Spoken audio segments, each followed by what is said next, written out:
Vicki, we're here near the 1200 block of First Street where the woman was just rescued from her burning apartment. If you look behind me, fire crews are still on scene. They have been here since around 3:45. This was a dangerous pursuit that lasted nearly an hour, but what's unusual is Metling was actually on the phone with police while this was taking place. Even from up here, you can see the hole in the road has gotten larger, so much so you can actually see the pipe. Police say a chase came to an end after suspects in a robbery fled in a stolen vehicle. Now, if you just take a look right over here, you can see what appears to be the stolen vehicle crashed into a utility pole. Lexi, the SUV has been pulled from the home, and now the owners are just surveying the damage. Police say the man was driving here northbound on Santam Lane when he had some kind of medical emergency. The two injured workers are in good condition tonight. One of them had a broken arm and the other needed stitches. We're told there was a break at a fitting that caused the explosion. The last one of these iconic roses was given away just a few minutes ago.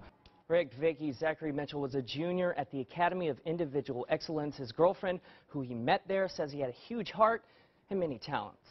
Vicki Muldrow, police believe this tragic incident happened while Bradham was alone with his son last week.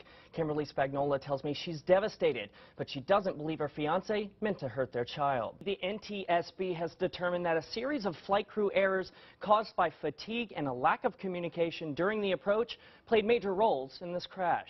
Well, Jennifer, at this point, police still have no suspects, but Siobhan Ross's family is asking for anyone with any information to step forward. Steve, Monique Reed says her son is still recovering here at University Hospital. She's calling for an end to the violence. She says she has a plan. Vicki, authorities say Emily Siemens' truck flipped several times, landing upside down with her trapped inside. But the quick actions of complete strangers saved her life. The truck was on fire and smoke had engulfed, and flames had kind of engulfed the whole front portion of the truck, the cab. For Tony Banta, a typical drive to work became a desperate fight to save a life. This photo, taken by the Franklin County Sheriff's Office, shows the scene just after Banta pulled Emily Siemens from her burning truck. Banta was eastbound on I-64 last Friday morning when he came upon the wreck. I made my way to the vehicle, tried to open the door. I did see a young lady in there. Tried to open the door. It was jammed. The young lady was panicked, obviously, as we all would be. I couldn't get the door open. As flames spread, he says he and a woman began looking for a rock to break the window, when another man, Sam Harpering, grabbed a hammer from his car. At that point, I was able to break the window and then reach in and grab the young lady and pull her to safety. My first thought was she was going to have some significant injuries, which she luckily didn't. I mean, she had some bumps and bruises, but that was my thought, just get her to safety and assess her and then, get her away from the vehicles. Emergency responders rushed Siemens to the hospital. Siemens, mother of a 2-year-old boy, told WLKY she was entering the left lane of I-64, attempting to pass a car when she lost control. She's not ready to talk on camera, but wanted to thank those who helped save her life.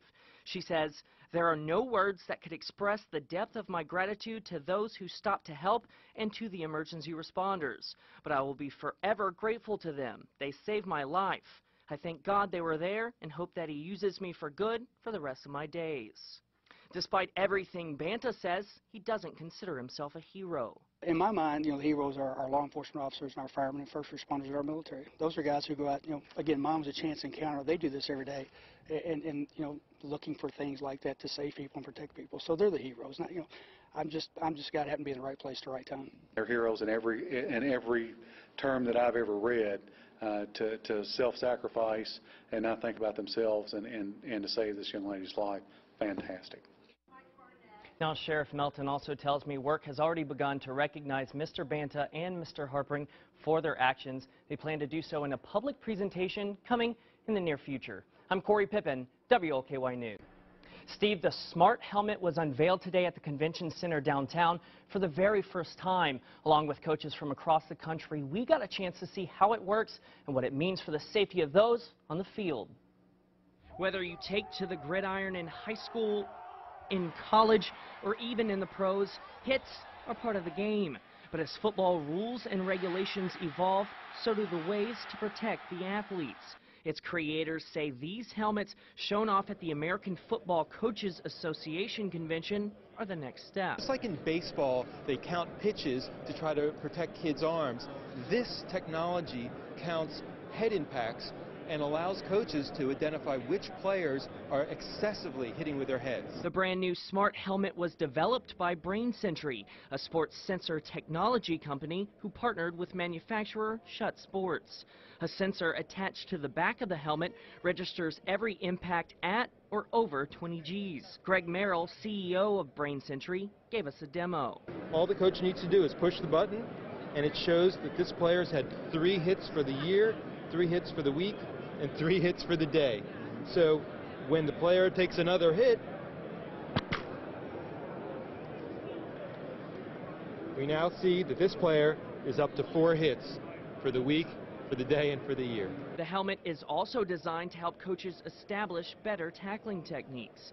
Officials say, along with reduced full contact practices, it's part of an increasing effort to protect football players from brain injuries. As the medical and scientific knowledge has increased, we've really kind of figured out that there's no way to prevent concussions. What we want to do is try to create an atmosphere where we're reducing risk. That tackle can be just as hard, just as ferocious, just as highlight worthy. It doesn't have to be helmet to helmet. Now, along with the hit counters, the company also has Shut Vision, which are cameras installed directly into the helmet, making sure coaches are more aware over what's happening on the field than ever before. Russell Gordon, coach at LaSalle High School in California, says the sensors would be huge for his players. And kids do everything they can to stay in the game, and as coaches and our team trainers and team doctors, we've got to make sure that their safety comes first. Now, I'm told the sensor will be available on any Shut helmet by next football season and will retail at around $40. In the studio, I'm Corey Pippin, WLKY News. Today, a judge granted Walker and Tilford home incarceration, but ordered them to have no contact with the alleged victims, other defendants, or the U of L campus. Now, Tyvon Walker appeared in court first, led in handcuffs. His attorneys argued Walker should be allowed out of jail while awaiting trial. They pointed to Walker's minor criminal history, which they say only includes speeding and shoplifting. They say Walker is a lifelong resident of Louisville and is attending college. Jalen Tilford's also appeared before a judge where his attorneys argued for the same treatment, saying Tilford has no criminal history. Attorneys for both men said their client should receive the same option as Chris Jones. Yesterday, Jones was granted home incarceration. He's accused of raping the same woman, a U of L student, as well as a second woman during a get-together at the Cardinal Town Apartments. Counsel for Walker says they don't believe Jones was given preferential treatment over their client. No, I don't think he was treated any differently. Our client learned that there was a warrant. He went and turned himself into the police. Mr. Jones just went a different route and turned himself into the court, and that's why we're 1 day behind addressing this bond. Now, not guilty pleas were issued for all 3 men. They're due back in court on March 9th. I'm Corey Pippin, WLKY News.